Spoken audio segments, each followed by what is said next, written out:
அரசு பணியை நோக்கி உங்கள் மகிழன் சேனல். இப்படிக்கு அருண். அனைவருக்கும் வணக்கம். மகிழன் சேனல்லேருந்து உங்கள் அருண் பேசுகிறேன். இன்றைக்கி என்ன டாபிக் பார்க்க போகிறோம் அப்படின்னா, மருத்துவம் மற்றும் மக்கள் நல்வாழ்வுத்துறை.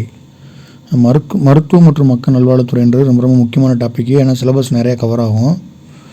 அதுக்காண்டி இதில் நம்ம என்னென்ன இருக்குது அப்படின்றத மட்டும் பார்த்துக்குருவோம். பெரும்பாலும் ஸ்கீம்ஸ் நிறையா இருக்கும். அந்த ஸ்கீம்ஸ் ஃபுல்லாக பார்த்துக்கிட்டாலே போதும். வேறு இந்த எம்எம்ஆர் அந்த ரேட் இருந்துச்சுன்னா அதை பார்த்துக்குருவோம். கொஞ்சம் வேகமாக போவோம். ஹால் டிக்கெட்டரை போட்டாங்க, அதனால் கொஞ்சம் ஸ்பீடாக பார்த்துக்குங்க. கொஞ்சம் கேட்டுக்குங்க. பிடிஎஃப் அட்டாச் பண்ணுறேன், வேணா அதில் வாசிச்சுக்குங்க. ஓகேவா? மொத்தம் எத்தனை டாபிக் இருக்குன்னா 15 டாபிக் இருக்குது. இந்த கடைசி ஃபுல்லாக எப்பப்போ ஆரம்பித்தாங்கன்ற மட்டும் பார்த்துக்கிட்டா போதும். ரொம்பலாம் தேவையில்ல. மொதல் 5 மட்டும் நல்லா தெளிவாக பார்க்கணும். ஃபஸ்ட்டு எடுத்து என்ன கொடுத்துருக்காங்கன்னா, நோய் நாடி நோய் முதல் நாடி அது தணிக்கும் வாய் நாடி வாய்ப்பச் செயல். நோய் என்ன, நோய்க்கான காரணம் என்ன, நோய் தீர்க்கும் வழி என்ன, இவற்றை முழுமையாக ஆராய்ந்து சிகிச்சை செய்ய வேணும் அப்படின்னு சொல்லி கொடுத்துருக்காங்க. நோய் நாடி நோய் முதல் நாடி அது தணிக்கும் வாய் நாடி வாய்ப்பச் செயல் அப்படின்னு சொல்லி சொல்லியிருக்காங்க. தமிழ்நாடு ஒரு வலுவான பொது சுகாதார உள்கட்டமைப்பையும் திறமையான மனித வளங்களையும் கொண்டுள்ளது. அதனால் முக்கிய சுகாதார குடிகளில் மாநிலத்தில் உயர் தரவரிசையில் இருக்குது அப்படின்ற மாதிரி சொல்லியிருக்காங்க. அடுத்து, மக்களின் ஆரோக்கியம் மற்றும் நல்வாழ்வு உறுதி செய்யறதுக்கு அரசாங்கத்தோட அர்ப்பணிப்பை கோரிட்டு காட்டுவதும் நாடு முழுவதும் சுகாதார பாதுகாப்பு அமைப்புகளை முன்னேற்றுவதற்கு உத்வேகமாக விளங்குகிறது. அடுத்து மக்களுக்கு விரிவான சுகாதார சேவைகளை வழங்குவதில் அரசு ரொம்ப உறுதிப்பாடாக இருக்குது அப்படின்னு சொல்லி கொடுத்துருக்காங்க.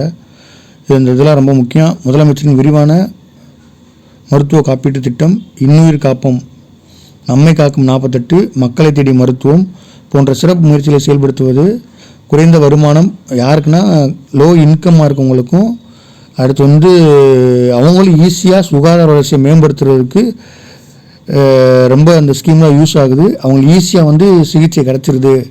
அது அந்த கிடைக்கிற சிகிச்சை தரமாக கிடைக்கிது. அதுதான் ரொம்ப முக்கியம் அப்படின்ற உறுதி செய்யுது அப்படின்னு சொல்கிறாங்க ஸ்கீம்லாம். முதலமைச்சரின் விரிவான மருத்துவ காப்பீட்டு திட்டம், இன்னுயிர் காப்பும் நம்மை காக்கும் 48 திட்டம், மக்களை தேடி மருத்துவம் போன்ற முயற்சிகள் செயல்படுத்துவது லோ இன்கமாக இருக்க பிரிவினருக்கு சுகாதார வசதியை தரமாக கொடுக்குறதுக்கு ரொம்ப யூஸ்ஃபுல்லாக இருக்குது அப்படின்னு சொல்லி கொடுத்துருக்காங்க. இதெல்லாம் அந்த வேடெல்லாம் பார்த்துக்கங்க. அந்த குரூப் 2 மெயின்ஸில் யூஸ் ஆகும். மாநில அரசால் தொடங்கப்பட்ட மக்களை தேடி ஷார்ட் எப்படி சொல்லுவாங்க, எம்டிஎம் திட்டமானது மக்களை தேடி மருத்துவம் திட்டமானது எந்த நோய்க்குன்னா தொற்றா நோய்களுக்கு, சரிங்களா, பரவுற நோய்க்கு இல்லை, பரவாத நோய்கள் வீட்டை தேடியே போய் அந்த என்னென்னலாம் இருக்குது அப்படின்ற பார்த்துருவாங்க. ஃபஸ்ட்டு மக்களை தேடி மருத்துவன்ற எந்த இதுக்கு அப்படின்னா தொற்றா நோய்களுக்காண்டி கொண்டு வந்திருக்கு. தொற்றா நோய்களுக்காண்டி கொண்டு வரப்பட்ட இது ஸ்கீமு. இது நோயோட ஆரம்ப சிகிச்சையிலே கண்டறிஞ்சு அவங்களுக்கு கொடுக்குறனால அவங்க எல்லாத்தையுமே ஆஸ்பத்திரிக்கு வர வேண்டிய கட்டாயத்துலேருந்து ஆஸ்பத்திரிக்கு வர வேணும் அப்படின்ற நிலைமை மாற்றிட்டு ஆரம்பத்திலே சிகிச்சை கொடுக்கறனால அவங்க வருமானம் எல்லாமே இதுக்காண்டி செலவாக இருக்கிறதுல முக்கிய பங்கு வகிக்கிறது அப்படின்றாங்க. இந்த முக்கியமான நோய்கள் என்னென்ன அப்படின்னா காச நோய், தொழுநோய், இதெல்லாம் மக்களை தேடி மருத்துவ திட்டத்தின் கீழே இப்போ சேர்த்துருக்காங்க அப்படின்னு கொடுத்துருக்காங்க. இந்த இது மாநிலத்தில் சாலை போக்குவரத்தில் விபத்து ஏற்படும் போது அந்த உயிர் இழப்பெல்லாம் தடுக்கிறதுக்காண்டி என்ன பண்ணுறாங்கன்னா நம்மை காக்கும் 48, அந்த சிகிச்சை பண்ணுற 48 மணி நேரத்துக்கு ஃப்ரீ அப்படின்ற ஒரு ஸ்கீம் தான் இது கொஞ்சம் நல்லா முக்கியமானது. நீங்கள் ஆல்ரெடி மெயின்ஸ்லேயே படிச்சிருப்பீங்க, ப்ரிலிமினரிஸ்லேயே படிச்சிருப்பீங்க. அடுத்து இது ரொம்ப முக்கியம். இந்த மணி இருந்துச்சுன்னா நம்ம எக்ஸாமில் பார்ப்போம். இளஞ்சிசு இறப்பு விகிதம், இன்ஃபேன்ட் மொர்டாலிட்டி ரேட், மகப்பேறு இறப்பு விகிதம், மெட்டர்னல் மொர்டாலிட்டி ரேட் ஆகியவை குறைப்பதில் தமிழ்நாடு குறிப்பிட்ட சாதனை பெற்றிருக்கு அப்படின்னு சொல்கிறாங்க. Infant mortality rate, MMR, maternal mortality rate. இது நம்ம என்ன பண்ணோம் அப்படின்னா, உங்களுக்கு டைம் கிடைக்கும்போது என்ன பண்ணிக்கோங்க அப்படின்னா, இதை கண்டிப்பாக கேட்பாங்க. ஒரு பாக்ஸ் போட்டுக்குங்க. இங்கே இப்படி ஒரு பாக்ஸ் பண்ணி போட்டுக்குங்க. இங்கே எம்எம்ஆர், எம்எம்ஆர் போட்டுக்குங்க. Infant mortality rate, maternal mortality rate 3 box போட்டுங்க. ஃபஸ்ட்டு சராசரி இந்தியா தமிழ்நாடு, இப்படி வச்சுங்க. தமிழ்நாடு இந்தியா சராசரி போட்டு வச்சுட்டு ஃபஸ்ட்டு இது எத்தனை பேர்த்து பார்ப்பாங்க, 100 பேர்த்துக்குன்னு சொல்லி தான் பார்ப்பாங்க. ஒரு சில 1000 பேர்த்து பார்ப்பாங்க. இது 100 பேர்த்து பார்ப்பாங்க. 100 பேர்த்துக்கு எவ்வளோ இறக்குறாங்க அப்படின்ற பார்ப்பாங்க. அந்த நம்பரு இப்போ கரண்ட் டேட்டாக இருக்கும். அதே மாதிரி எம்எம்ஆர் இந்தியாவுக்கு எவ்வளவு, அதே மாதிரி சராசரி எவ்வளவு, இப்படின்னு போட்டு ஒரு பாக்ஸ் போட்டு எழுதி வச்சிட்டிங்க அப்படின்னா இதெல்லாம் கண்டிப்பாக எக்ஸாமில் கேட்பாங்க. நம்ம மெயின்ஸில் எழுதும்போது இப்படி பாக்ஸ் போட்டோம் அப்படின்னா டக்குன்னு டிக் பண்ணி 1 மார்க் போட்டுருவாங்க. 1 மார்க் போட்டால் நமக்கு வேலை எவ்வளோ தூரம் போகிற இருக்கும், சரிங்களா. இதை மட்டும் குறைப்பதில் வந்து தமிழ்நாடு வந்து சாதனை பெற்றிருக்கு அப்படின்றாங்க. ஏன்னா அது infant mortality rate, maternal mortality rate, இளஞ்சிவப்பு இறக்குதும், அதாவது குழந்தை பிறந்தோன்னே இறக்குதுல அதான் இளஞ்சிவப்பு இறப்புதான். மெட்டர்னல் மோர்டாலிட்டி ரேட் அப்படின்றது வந்து ஒன்றும் இல்லை, மகப்பேறு, அந்த குழந்தை மகப்பேருக்கு அட்மிட் பண்ணவங்களுக்கு இறக்குறவங்க விகிதம் வந்து ரொம்ப குறைஞ்சிருக்கு. அந்த டீட்டெயிலாம் சொல்லியிருக்காங்க. தாய் மற்றும் குழந்தை இறப்புக்கான மூல காரணங்களை கண்டறிவதில் முக்கிய பங்கு வகிப்பதோடு தாய் இறப்பு பூஜ்ஜிய நிலையை அடைவதற்கான ஆதார அடிப்படையிலான உத்திகளையும் அளிக்கின்றது அப்படின்னு சொல்லி கொடுத்துருக்காங்க. இந்த மனநல பிரச்சனை சம்மந்தமாக இதெல்லாம் பார்த்துருப்போம்.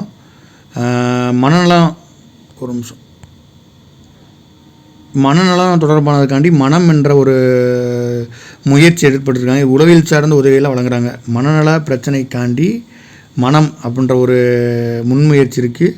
அது உளவியல் சார்ந்த உதவிகள் வழங்குறாங்க. தொற்றுநோயின் போதே உலகளவில் இந்த பிரச்சனை அதிகமாக இருக்குன்ற மாதிரி சொல்கிறாங்க. மனம்ன்ற பார்த்துங்க ஒரு முன்முயற்சி, இது உளவியல் பிரச்சனைக்காண்டி.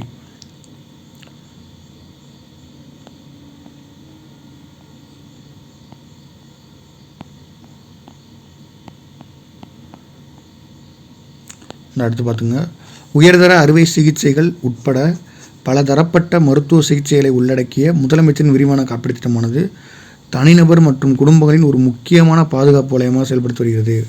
இந்த CMCHS ரொம்ப முக்கியம். சீஃப் மினிஸ்டர் ஹெல்த்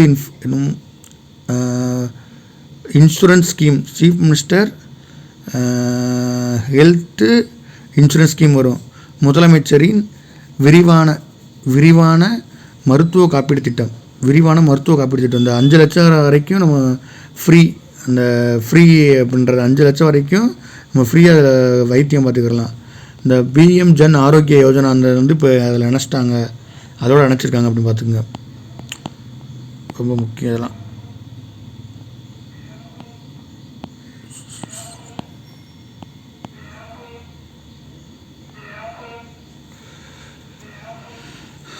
அடுத்து என்னென்னா சுகாதார நிர்வாகம் ஒன்று கொடுத்துருக்காங்க. இதை பார்த்துக்குங்க. சுகாதார நிர்வாகம் ஒன்றுக்கு விரிவான சுகாதார சேவையை வழங்குவதற்கும் பொது சுகாதாரத்தை உறுதி செய்வதற்கும் சுகாதார பாதுகாப்பு நடைமுறைகளை ஒழுங்குபடுத்துவதற்கும் அர்ப்பணிக்கப்பட்ட பல்வேறு வகையான நிறுவனங்களை இத்துறை மேற்பார்வை செய்கிறது. இத்துறையின் கீழ் பல்வேறு இயக்கங்கள், வாரியங்கள் மற்றும் நிறுவனங்கள் செயல்பட்டு வருகிறது. அதன் அடிப்படையில் மருத்துவ கல்வி மற்றும் ஆராய்ச்சி இயக்ககம் டைரக்டரேட் இருக்குது. இது என்னென்னா சேவைகள், மருத்துவ கல்வி, ஆராய்ச்சி மற்றும் 3ஆம் நிலை பராமரிப்பு சேவைகள். இது முக்கியம். எந்த லெவலில் கொடுக்குறாங்கன்னு, தேர்ட் லெவலில் வந்து பராமரிக்க வந்து மருத்துவ கல்வி மற்றும் ஆராய்ச்சி இயக்கம். ஒன்றும் இல்லை, இப்போ வந்து மதுரையை பார்த்தோம்னா கவர்மெண்ட் ராஜாஜி ஹாஸ்பிட்டல் இருக்குது. அப்போ அது என்னென்னா 3ஆம் நிலை சேவை அங்கே கொடுப்பாங்க. என்னென்னா ஃபஸ்ட்டு வந்து ஆரம்ப சுகாதார நிலையம், அடுத்து 2வது வந்து நகர்ப்புற சுகாதார நிலையம், அடுத்து வந்து 3ஆம் நிலை.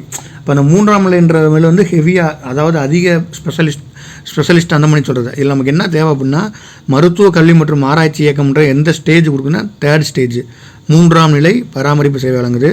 அடுத்து மருத்துவ மற்றும் ஊரக நலப்பணிகள் இயக்கம், இது என்ன கொடுக்குன்னா 2வது நிலை சுகாதார சேவை வழங்குது. 2ஆம் நிலை சுகாதார சேவைகள் வழங்குறது வந்து என்ன, மருத்துவ மற்றும் ஊரக நல பணிகள் இயக்கம்.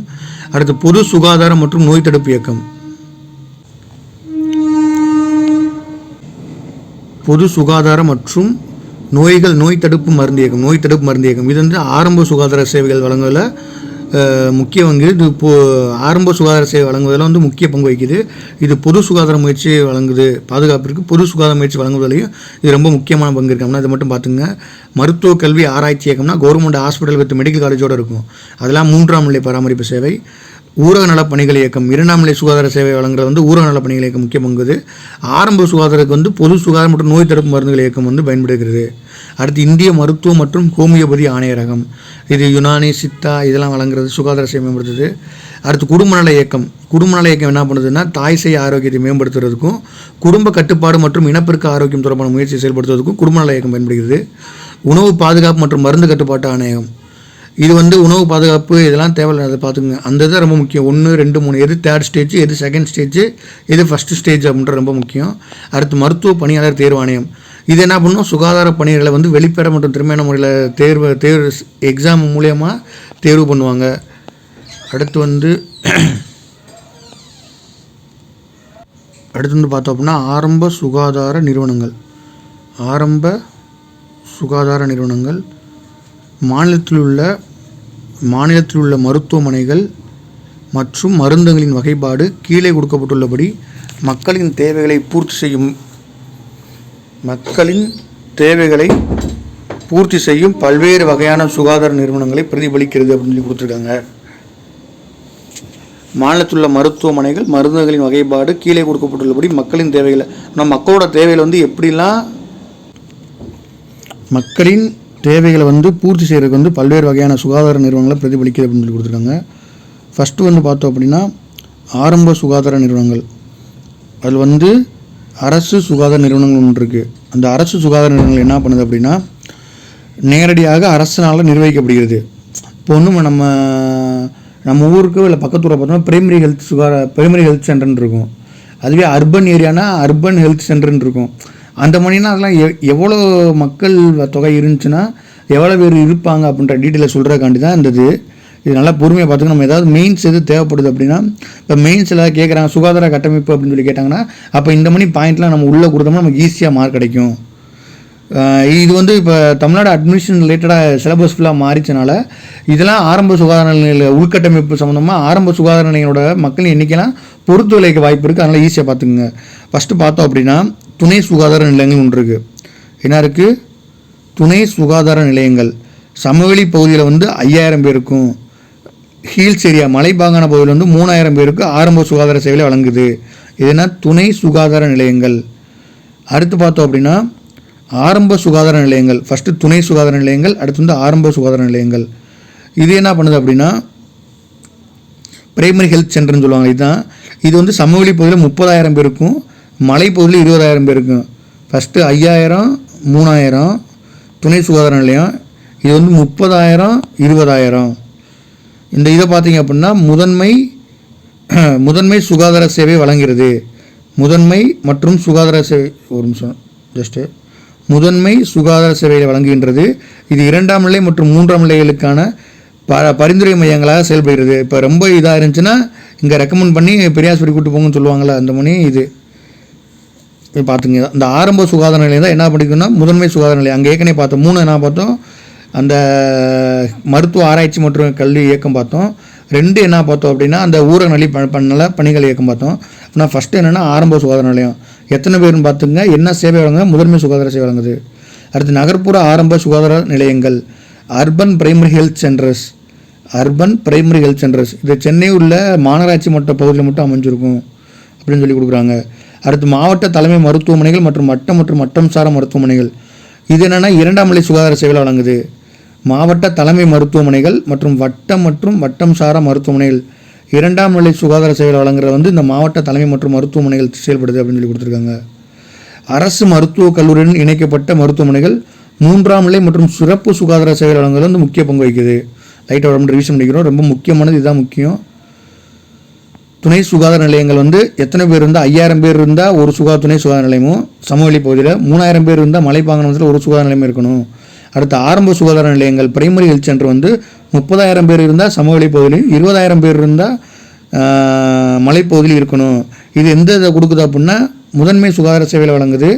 இது பரிந்துரை மையமாக செயல்படுது, ரெக்கமெண்டேஷன் பண்ணுறது. 2ஆம் நிலைக்கும் 3ஆம் நிலைக்கும் ரெக்கமெண்டேஷன் பண்ணுறது ஆரம்ப சுகாதார நிலையங்கள் இருக்குது. அடுத்து நகர்ப்புற ஆரம்ப சுகாதார நிலையங்கள் பார்த்தோம் அப்படின்னா மாநகராட்சி ஏரியாவில் ஃபுல்லாக இந்த நகர்ப்புற ஆரம்ப சுகாதார நிலையங்கள் உள்ளது.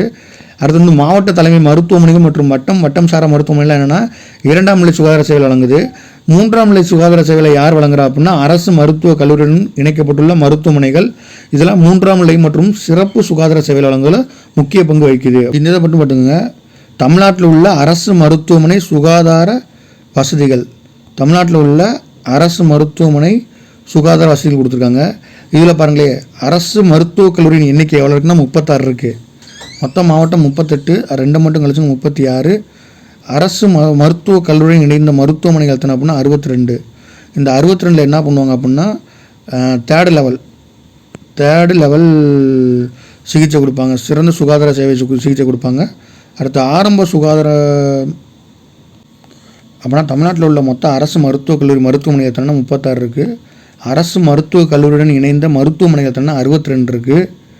அடுத்து பார்த்தோம் அப்படின்னா ஆரம்ப சுகாதார நிலையங்கள் எத்தனை இருக்குன்னா 1832 இருக்குது. 1832 இருக்குது. துணை சுகாதார நிலையங்கள் எத்தனை இருக்குன்னா 8713 இருக்குது. இந்த இதை பார்த்துங்க, நகர்ப்புற ஆரம்ப சுகாதார நிலையங்கள் எவ்வளோ இருக்குது அப்படின்னா 487 இருக்குது. சும்மா பார்த்துக்குங்க, அதை மட்டும் நான் வச்சுக்கோங்க, அவ்வளோதான். மெடிக்கல் காலேஜ் எத்தனை இருக்குன்னு பார்த்துங்க. ஒரு டிஎன்பிசி கொஸ்டினில் கேட்டாங்க எத்தனை மெடிக்கல் காலேஜ் இருக்குன்ட்டு. அடுத்து மாவட்ட நலவாழ்வு சங்கம்னு சொல்லி ஒரு சங்கம் இருக்குது. இது யார் தலைவர்னா மாவட்ட ஆட்சியர் தான் தலைவர். இது மாவட்ட ஆட்சியர் தலைவர். இப்போ மாவட்ட ஆட்சித்தலைவர் பங்கு கேட்டாங்கன்னா அப்படின்னு நீங்கள் இந்த இதெல்லாம் எழுதலாம். மாவட்ட நலவாழ்வு சங்க தலைவராக இருக்கார். இது என்ன பண்ணும் அப்படின்னா எல்லா சுகாதார திட்டங்களையும் ஒருங்கிணைத்து செயல்படுறதுல வந்து இந்த மாவட்ட நலவாழ்வு சங்கம் முக்கிய பங்கு வகிக்கும். அவ்வளோதான். நீங்களோட வாசிச்சுக்குங்க, வாசினா உங்களுக்கு ஈஸியாக இருக்கும். அடுத்து வந்து கிராம நல சுற்றுப்புற சுகாதார மற்றும் ஊட்டச்சத்து குழு. கிராம நல சுற்றுப்புற சுகாதார மற்றும் ஊட்டச்சத்து குழு பொது சுகாதாரம், சுற்றுப்புற சுகாதாரம், தூய்மை மற்றும் ஊட்டச்சத்தை மேம்படுத்துவதற்கான திட்டமிடல் மற்றும் சமூக பங்கை மேம்படுத்துதல் முக்கியமான வகிக்குது. பொது சுகாதாரம், சுற்றுப்புற சுகாதாரம், தூய்மை, ஊட்டச்சத்தை மேம்படுத்துறதுக்காண்டி இருக்குது அந்த கிராம நல சுற்றுப்புற சுகாதார ஊட்டச்சத்து குழு. இது யார் தலைவராக இருப்போம்னா பஞ்சாயத்து தலைவர். அவ்வளோதான். கிராம நல சுற்றுப்புற சுகாதார ஊட்டச்சத்து குழுவோட தலைவர் யாருன்னா பஞ்சாயத்து தலைவர். அங்கே என்னென்னலாம் இருக்குன்னா பொது சுகாதாரத்தை மேம்படுத்தணும், சுற்றுப்புற சுகாதாரத்தை மேம்படுத்தணும், தூய்மையை இருக்கிறத ஊக்குவிக்கணும், ஊட்டச்சத்தை மேம்படுத்துறதுல வந்து அதுக்கு எப்படி திட்டமிடணும், அந்த சமூக மக்களை எப்படி பங்களிக்க செய்கிறத தான் இதை நோக்கமாக வச்சுருக்காங்க. அடுத்து தேசிய நகர்ப்புற சுகாதார குழு, நேஷனல் அர்பன் ஹெல்த் மிஷன். இது ரொம்ப முக்கியம். நேஷனல் அர்பன் ஹெல்த் மிஷன் நகர்ப்புற மக்களின் பல்வேறு மருத்துவ மற்றும் நலவாழ்வு தேவைகளை பூர்த்தி செய்யும் வண்ணம் ஒவ்வொரு 50,000 நகர்ப்புற மக்கள் தொகைக்கு ஒரு நகர்ப்புற ஆரம்ப சுகாதார நிலையமும் யூபிஹெச்சி அர்பன் பிரைமரி ஹெல்த் சென்டர், ஒவ்வொரு 2,50,000 நகர்ப்புற மக்கள் தொகையில் ஒரு நகர்ப்புற சமுதாய நல மையமும் தேசிய நகர்ப்புற சுகாதார குழுமத்தின் உதவியுடன் நிறுவப்பட்டு வருகின்றது. இந்த நம்பரை பார்த்துங்க, நம்பர் தான் முக்கியம். அப்படின்னா நம்பர் என்ன சொல்கிறாங்க, 50,000 நகர்ப்புற மக்கள் தொகைக்கு ஒரு அர்பன் பிரைமரி ஹெல்த் சென்டரு, ஒரு நகர்ப்புற ஆரம்ப சுகாதார நிலையம், ஒவ்வொரு 2.5 லட்சம் பேருக்கும் அர்பன் கம்யூனிட்டி ஹெல்த் சென்டர்னு சொல்லி இப்போ ரீசெண்டாக போட்டிருப்பாங்க. நம்ம எங்கெல்லாம் பார்த்தீங்கன்னா அர்பன் கம்யூனிட்டி ஹெல்த் சென்டர், அதாவது நகர்ப்புற சமுதாய நல மையம். அப்போ நகர்ப்புற சமுதாய நிலையம்னா 2.5 லட்சம் பேர் இருக்கணும். அர்பன் பிரைமரி ஹெல்த் சென்டர்னா 50,000 பேர் இருக்கணும். இதை பார்த்துக்குங்க. தமிழ்நாட்டில் மொத்தம் எத்தனை மாநகராட்சி இருக்குன்னா 21 மாநகராட்சி இருக்குது. எத்தனை நகராட்சி இருக்குன்னா 132 நகராட்சி இருக்குது. எத்தனை நகர்ப்புற சுகாதார நிலையங்கள் இருக்குன்னா 441. 39 நகர்ப்புற சுகாதார நல மையங்கள் அர்பன் கம்யூனிட்டி ஹெல்த் சென்டர் இருக்குது. யூசிஹெச்சி சுகாதார மையங்கள் இருக்குது. 3 தாய்சை நல மையங்கள். மொத்தம் 483 நகர்ப்புற சுகாதார மையங்கள் பின்வருமாறு அட்டவணை உள்ளபடி உள்ளன அப்படின்னு சொல்லி கொடுத்துருக்காங்க. இதை பார்த்துங்க மக்கள், இந்த இதை பார்த்துக்குங்க.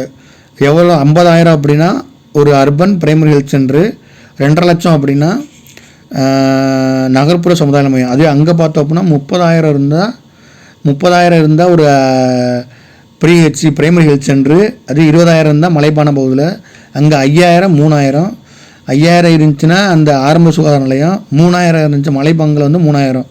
இந்த டேட்டா அந்த மக்கள் இதை மட்டும் போட்டு விட்டீங்கன்னா கொஞ்சம் ஈஸியாக இருக்கும்.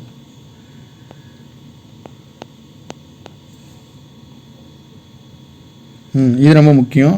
ஏற்கனவே படுத்துங்க. STC 3 இந்த நிலையான வளர்ச்சி மேம்பாட்டு இலக்குகள் குறியீட்டில் வந்து 3ல் வந்து என்ன இருக்குன்னா சுகாதாரம் தான் இருக்குது. சரியா? அனைவருக்குமான நலவாழ்வு திட்டமானது நிலையான வளர்ச்சிக்கோள் 3இன் இலக்கு சுகாதார அமைப்பு மேம்படுத்தணும், சுகாதார செலவினத்தோட நிதி பாதுகாப்பு கொடுக்கணும் அப்படின்னு சொல்லி நிறையா இருக்குது. நம்ம 3 ஹெல்த்துன்னு மட்டும் தெரிஞ்சுக்கங்க போதும். அனைவருக்கும் நலவாழ்வு என்ற அடிப்படையின் திட்டத்தை ஒரு முன்னோடி திட்டமாக செயல்படுத்தி இந்திய அளவில் தமிழ்நாடு ஒரு முன்னோடி மாநிலமாக திகழ்கின்றது. தற்போது கிராமப்புறங்களில் 4,848 துணை சுகாதார நிலையங்களும் 1,384 அரசு ஆரம்ப சுகாதார நிலையங்களிலும் நகர்ப்புறங்களில் 460 நகர்ப்புற ஆரம்ப சுகாதார நிலையங்களிலும் நலவாழ்வு மையங்கள் செயல்பட்டு சுகாதார அமைப்பை வலுப்படுத்தி மற்றும் தனிநபர் கை செலவினை குறைத்தும் சுகாதார சேவைகளை மேம்படுத்துகிறது அப்படின்னு சொல்லி கொடுத்துருக்காங்க. அந்த STC 3 அடிப்படையில் இப்படி செயல்படுறோம் அப்படின்னு சொல்லி கொடுத்துருக்காங்க. சரியா? கோவிட்-9 பெருந்தொற்றுக்கு பிறகு வந்து அனைவருக்கும் நலவாழ்வு என்னும் இலக்கை அனைவருக்கும் நலவாய்வு என்னும் இலக்கை அடைவதற்கு ஆரம்ப சுகாதார அணுகுமுறை உலக சுகாதார அணுகுமுறையை உலக சுகாதாரம் பரிந்துரைத்தது. இப்போ நம்மளோட ஆரம்ப சுகாதார அணுகுமுறை வந்து வேர்ல்டு ஹெல்த் ஆர்கனைசேஷனே பரிந்துரை பண்ணியிருக்கு. அப்படின்னா அந்த யூஹெச்சிசியோட முக்கியமான பங்கு அப்படின்றத நீங்கள் பார்த்துங்க. அர்பன் அனைவருக்கும் நலவாழ்வு அப்படின்னா இதெல்லாம் நம்ம வந்து மெயின்ஸில் கிடைக்கும் போது இந்த பாயிண்ட்லாம் நம்ம எழுதலாம். அந்த மாதிரி இந்த யூஹெச்ஏ ஃபுல்லாக வந்து WHO பரிந்துரைக்கு எப்போ அந்த கோவிட்டுக்கு அப்புறம் நம்ம ஆரம்பத்திலே பிடிச்சி கண்டறிஞ்சிடறோம்ல, அதனால் அந்த கோவிட்டுக்கு அப்புறம் இவ்வளோ வேலை நடந்திருக்கு அப்படின்றத வந்து நம்ம மெயின்ஸில் பாயிண்ட்டாக கொடுக்கலாம்.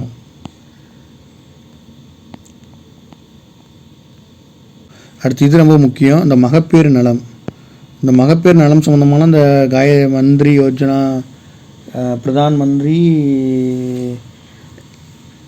ஸ்கீம், சரி, மகப்பேறு நலத்தை பொறுத்தளவுக்கு தமிழ்நாடு வந்து ரொம்ப முக்கிய பங்கு வகிக்கும். அந்த எம்எம்ஆர்னு சொல்லி பார்த்தோம்ல, அதுதான் அந்த மகப்பேறு நலம்னா அந்த எம்எம்ஆரை குறைக்கிறது தான் ரொம்ப முக்கியம். ஒரு 100 பிரசவம் ஏற்படுது அப்படின்னா அதில் எவ்வளோ பெண்கள் இறப்பை நம்ம வந்து குறைக்கணும். இப்போ 100னா ஒரு 17னா நம்ம குறைக்கணும். 10, 9 இந்த மாதிரி நம்ம குறைஞ்ச 9 பேர் தான் இறக்குறாங்க. அது 0 நிலைக்கு கொண்டு வரணும் அப்படின்னு சொல்லிட்டு தமிழ்நாடு வந்து ரொம்ப வேகமாக செயல்பட்டு இருக்கு அப்படின்னு பண்ணி கொடுக்குறாங்க. அதன் அடிப்படையில் இலக்கு 3 அடிப்படையில் வந்து இந்தியா அது நிலையான இலக்கு குறியீடு, நிலையான வளர்ச்சி இலக்கு 3 அடிப்படையில் வந்து 70 லட்சம் உயிருள்ள பிறப்புகள்ன்ற 8 இந்திய மாநிலங்களை வந்து தமிழ்நாடு 1 அப்படின்னு சொல்லி கொடுக்குறாங்க. அடுத்து மாதிரி பதிவு அமைப்பு 2018-20 அறிக்கையின்படி, நல்லா பார்த்துங்க, மாதிரி பதிவு அமைப்பு 2018-20 அறிக்கையின்படி தமிழ்நாட்டில் வந்து தாய்மாரோட இறப்பு விகிதம் வந்து 1 லட்சம் பிறப்புகளுக்கு 1 லட்சம் பிறப்புகளுக்கு எவ்வளவா குறைஞ்சிருக்கு அப்படின்னா 54 குறைஞ்சிருக்கு அப்படின்னு சொல்லி போடுறாங்க. இந்த தாய்மார் இறப்பு விகிதம் 1 லட்சம் குழந்தை 1 லட்சத்து வந்து மெட்டர்னல் மொர்டாலிட்டி ரேட் இருக்குது அப்படின்னா அதில் 54 குறைஞ்சிருக்கு. தற்போது வந்து அது எவ்வளோ குறைஞ்சிருச்சு அப்படின்னா 45.6 ஆயிடுச்சு. இப்போ எங்கேருந்து 54லேருந்து 45 மாறிடுச்சு அப்படின்னு சொல்லி கொடுக்குறாங்க. இந்த டேட்டா ரொம்ப முக்கியமாக இருக்கணும். இது தப்பூர் மல்நாடோட HMIS அறிக்கையின்படி எவ்வளோ இருக்குது? 45.6. 2018-20 54 இருந்துச்சு, இப்போ எவ்வளோ இருக்குது? 45 ஆயிடுச்சு. அப்படின்னா ரொம்ப முக்கியம் வைக்கிறாங்க.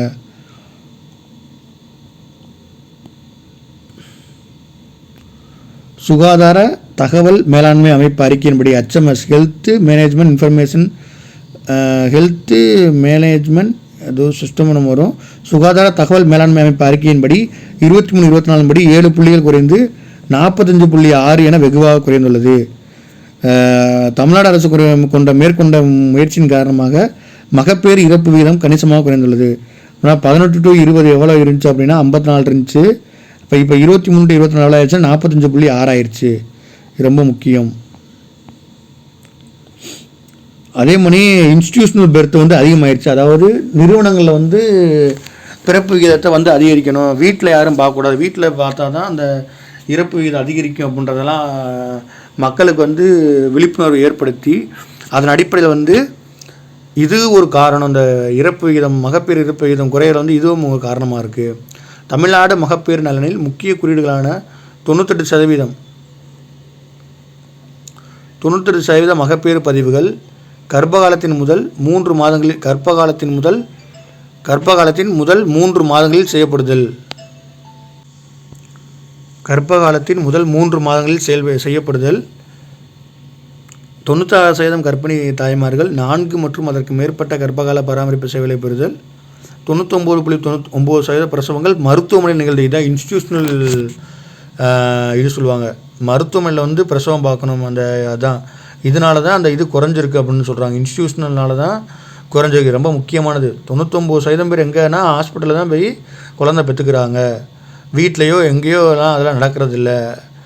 அதனால் 98% என்ன பண்ணுறாங்க, இன்ஸ்டிடியூஷனல் போகிறனால 98% வந்து இரும்பு மற்றும் போலிக் மாத்திரைகளை வழங்குறதுனால அவங்களோட பிரச்சனை எல்லாமே அந்த இறப்பு சம்மந்தமான இறப்பை குறைக்கிறது வந்து முக்கிய பங்கு வகிக்குதுன்ற மாதிரி சொல்கிறாங்க. அடுத்து என்ன பண்ணுறாங்கன்னா 25% வந்து யாரெல்லாம் ரொம்ப ஒரு கிரிட்டிக்கல் லெவலில் இருக்காங்களோ அவங்களாம் முன்னாடியே கண்டறிஞ்சு அவங்களுக்கு அதிக சிகிச்சை கொடுக்குறனாலையும் இந்த நம்மளோட எம்எம்ஆர் வந்து குறைஞ்சதுக்கு வந்து முக்கிய பங்கு வகிக்குது அப்படின்ற மாதிரி சொல்கிறாங்க. அந்த சிக்கலில் உள்ள கர்ப்பிணிகளை 100% தொடர் பின் கவனித்தல் மற்றும் 100% மகப்பேறு இறப்பு தணிக்கை மேற்கொள்ள என தமிழ்நாடு மகத்தான சதவீதத்தை பதிவு செய்து மகப்பேறு இறப்பு விகிதத்தை குறைப்பதில் இக்குறியீடுகள் கணிசமான முன்னேற்றம் அடைந்துள்ளது. அந்த தமிழ்நாடோட ஹெல்த் இன்ஃப்ராஸ்ட்ரக்சர் கொஸ்டின்கெல்லாம் கேட்பாங்க குரூப் 1 குரூப் 2லலாம். அப்புறம் நம்ம எழுதும்போது இந்த பாயிண்ட்லாம் கொடுக்கலாம், எப்படிலாம் மகப்பேறு இதில் வந்து இறப்பு குறையுது அப்படின்னா இந்த இன்ஸ்டியூஷனல் டெலிவரி, அடுத்து அவங்க கிரிட்டிக்கல் லெவல்லாம் கண்டறிஞ்சு அவங்கள 100% அவங்களோட பின்தொடர்ந்து அவங்க குழந்தை பிறகு வரைக்கும் அவங்க கூட இருக்கிறது, இது எல்லாத்தையுமே நீங்கள் இது பண்ணிக்கலாம். அடுத்து இது போக என்ன பண்ணுறாங்கன்னா ஸ்கீம்ஸ் நிறையா கொடுக்குறாங்க. அரசு மருத்துவமனை பிரசவங்கள் ஜனனி சுரக்ஷா யோஜனா அப்படின்ற ஒரு ஸ்கீம் கொடுக்குறாங்க. இதன்படி 600 700 கிராமப்புறத்தில் 700 நகர்ப்புறத்தில் 600 உட்பட்டு அவங்க மாதம் இந்த அமௌண்ட் கொடுத்துருக்காங்க. அதாவது அரசு மருத்துவமனையில் பிறக்கும் குழந்தைகள் கொடுக்குறாங்க. அதுக்கு பேர் என்ன, JSYன்னு சொல்லுவாங்க, ஜனனி சுரக்ஷா யோஜனா.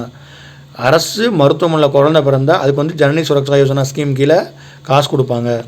அடுத்து ஜனனி சிறு சுரக்ஷா காரியாகிராம், ஜனனி சிசு சுரக்ஷா காரியாகிராம் கர்ப்பிணி பெண்களுக்கும் பேறுகாலத்துக்கு பின்னாடியும் அவங்க நோயுற்ற குழந்தையை உருவாக்குறதுக்காண்டி கட்டணமில்லாம் மருந்து, உணவு, வீட்டிலேருந்து மருத்துவமனையிலேருந்து பரிந்துரை மையங்களுக்கும் இலவசமாக பயன்படுற எல்லாத்துக்குமே இந்த ஸ்கீம் என்ன ஸ்கீம் யூஸ் ஆகுதுன்னா ஜனனி சிசு சுரக்ஷா காரியகிராம்ன்ற ஸ்கீம் யூஸ் ஆகுது. போதும், அவ்வளோதான். அடுத்து மகப்பேறு மற்றும் குழந்தை நல மையங்கள் பிரிவுகள். மகப்பேறு பிரசவத்துக்கு பிந்தைய கால சிகிச்சை மற்றும் குடும்ப நல சேவைகளுக்காக அரசு மருத்துவமனையில் அனுமதிக்கப்படும் தாய்மார்களுக்கு மகப்பேறு நல சேவைகளை வழங்குறதுக்காண்டி இந்த பிரிவுகளை ஏற்படுத்தியிருக்காங்க அப்படின்னு சொல்லி கொடுக்குறாங்க. அடுத்து விரிவான அவசரகால மகப்பேறு மற்றும் பச்சிளம் குழந்தைகள் பராமரிப்பு மையங்கள். 99.9% மருத்துவமனையில் நடைபெறுவதனால 59% பிரசவங்கள் எல்லாமே மருத்துவமனை. 99% எங்கே நடக்குதுன்னா மருத்துவமனை நடக்குது. இதில் 60% முக்கால்வாசி 60% அரசு மருத்துவமனை நடக்குது அப்படின்றத சொல்கிறாங்க. 100 பேர் பிரசவமாக இருக்காங்க அப்படின்னா 60 பேர் கவர்மெண்ட் ஹாஸ்பிட்டலில் தான், மிச்சம் 40 பேர் தான் வெளியே போகிறாங்க அப்படின்ற டீட்டெயில் எல்லாம் சொல்கிறாங்க.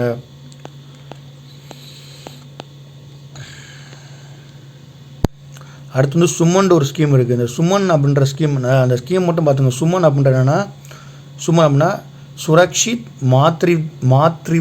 மாத்ரித்வா ஆஸ்வாசன். சரியா? சுமன்றது என்னென்னா சுரக்ஷித் மாத்ரித்வா ஆஸ்வாசன், அதாவது தவிர்க்கக்கூடிய மகப்பேறு மரணங்கள், தவிர்க்கக்கூடிய மகப்பேறு மரணங்கள் அதெல்லாம் என்ன பண்ணுறாங்கன்னா எல்லாத்தையும் ஒரே குடையிலகையில் கொண்டு வந்து இந்த மகப்பேறு மரணங்களை குறைக்கிறதுக்கு உண்டான எல்லா நடைமுறையிலும் இந்த சுமன் ஸ்கீம் கீழே கொண்டு வராங்க. இந்த சுமன் மட்டும் பார்த்துங்க, சுரக்ஷித் மாத்ரித்வா ஆஸ்வாசன் அப்படின்ற பார்த்துங்க. ஓகேங்களா? மகப்பேறு மரணங்களை குறைக்கிறதுக்கான எல்லாமே ஒரு ஒருங்கிணைந்த குறையின் கீழே கொண்டு வரதில் முக்கிய பங்கு வகிக்குது. சுமன்னானது சுரக்ஷித் மாத்ரித்வா ஆஸ்வாசன், அதெல்லாம் தேவையில்லை, இங்கே வந்துருங்க. அடுத்து அதிக பேறுகால சிக்கல் உள்ள கர்ப்பிணி தாய்மார்களின் கண்காணிப்பு. இப்போ யாரெல்லாம் ரொம்ப சிக்கல் இருக்காங்களோ அவங்கள ஃபுல்லாக இதில் பண்ணுறது. அதுக்கு பேர் EBMSMA, பிரதான் மந்திரி சுரக்ஷித் மாத்ரிவா அபியான். இது மூலம் கர்ப்பகால சிக்கல்கள் உள்ள கர்ப்பிணி தாய்மார்களை கண்டறிந்து ஒவ்வொரு மாதத்துலேயும் 9 மற்றும் 24ஆம் தேதியில் சிறப்பு முகாமை ஏற்படுத்துகிறாங்க. இப்போ புரியுது எப்படிலாம் நம்ம குறையுது அப்படின்னா இந்த ஸ்கீம் அடிப்படை. இப்போ பிரதான் மந்திரி சுரக்ஷித் மாத்ரிவா அபியான் அப்படின்னா ஒன்றும் இது என்ன பண்ணுது அப்படின்னா, இந்த ஸ்கீம் என்ன பண்ணுது அப்படின்னா, இப்போ கர்ப்பிணி தாய்மார்கள் கர்ப்பகால சிக்கல்களை முன்னாடியே கண்டறிஞ்சு ஒரு மாதத்துக்கு 2 தடவை அவங்களுக்கு என்னென்ன இதெல்லாம் கொடுக்கணும், என்னென்ன ட்ரீட்மெண்ட் கொடுக்கணும், என்னென்ன ஆலோசனை எல்லாத்தையும் வழங்குறாங்க. அப்படின்னா EBMSMA அப்படின்னா, EBMSMAனா பிரதான் மந்திரி சுரக்ஷித் மாத்ரிவா அபியான் யோஜனா. 9 மற்றும் 24ஆம் தேதியில் சிறப்பு முகாம்கள் நடத்துகிறாங்க. அதிக எண்ணிக்கையில் கர்ப்பகால சிக்கல்கள் உள்ள தாய்மார்களை கண்டறிந்த மாநிலம் என தமிழ்நாட்டிற்கு சுகாதாரம் மற்றும் குடும்ப நல அமைச்சகம் முதல் 3 இடத்துகளுக்கான விருது வழங்கியிருக்கு. முதல் 3 இடத்துக்கான விருது வழங்கப்பட்டுள்ளது அப்படின்னு சொல்லி கொடுத்துருக்காங்க.